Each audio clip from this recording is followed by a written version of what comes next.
here's what we do. The first time around, what we're going to do is pass the cup and do it with our eyes open. And when we do it with our eyes open, we want to pay attention and not spill any water. Okay, and we're going to pass it from one person to the next. Okay. Well, what I think is the genius of what Susan has done is creating these games that are really exercises, only disguised as games. And there's an activity of connecting in their minds these pieces of practice, of being able to breathe and being able to focus on just the idea of attention. You know, the fact that that's this common thread that goes through it. That's an amazing piece, I think, because it really will stick with them. What's this? This is our attention. And we're placing our attention on our what? What's this? On our breathing. Remember that the purpose here is not in the length of time that we sit, but the quality of attention that we're able to generate. So you're going to really keep your mind focused, or your eyes softly focused on the drum in the center, or your eyes closed. And we're ready for each other.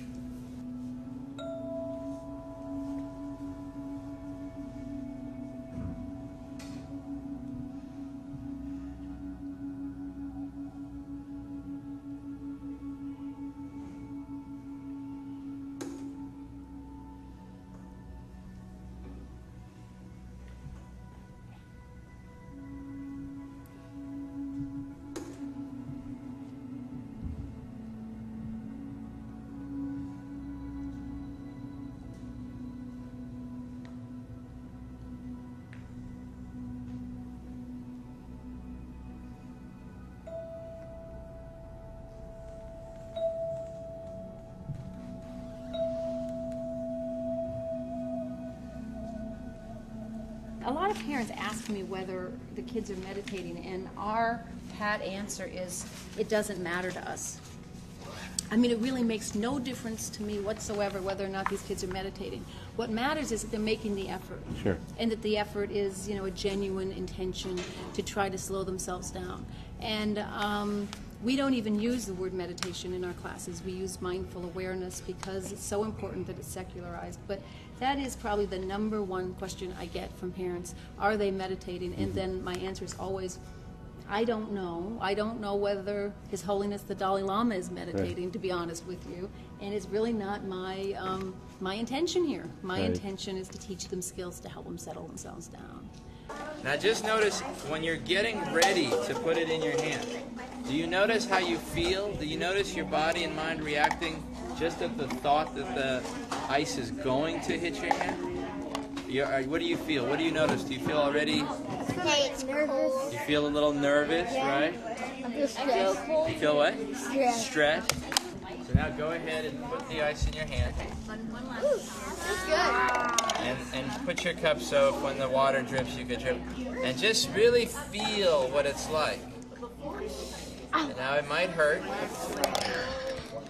And see if, even though you're feeling the experience, see if you could say, well, that's okay. And you can stay calm around the sensation.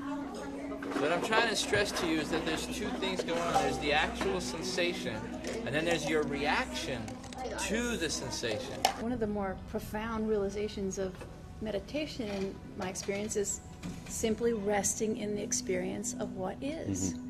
And so that's what we're asking kids to do here. Can you just rest in the experience of what is? And, you know, and every fidget is, you know, in a way trying to move out of the moment, and every, you know, run around the room is that. And can you just be with, you know, the ice in your hand or the grate that you're eating, and they do it. I had Sharad in my group. You know that kid who just half the time he's made to sit because he's too.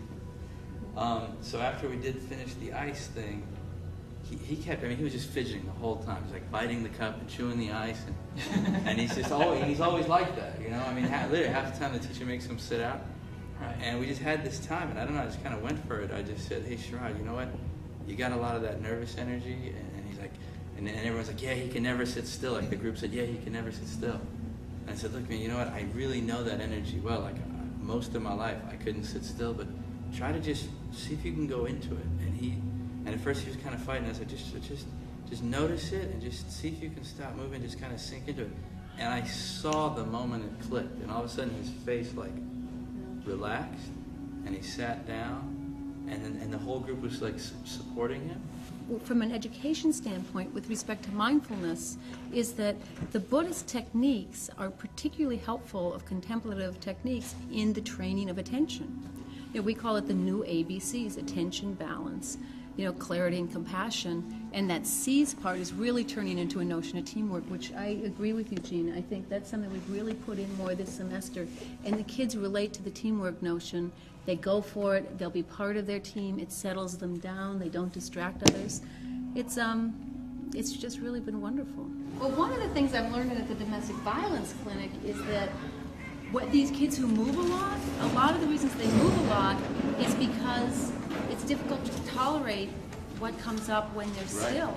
Right. So we're doing the program at the shelter, and getting those kids just to sit still is such, a tremendous effort on their part. And then when they do, you do see a change in affect, just like you're talking about. Often just a tremendous sadness just comes over them. Right. And that the moving is really a coping skill. It's a coping mechanism. But it does take them out of the experience of whatever's coming up inside of them.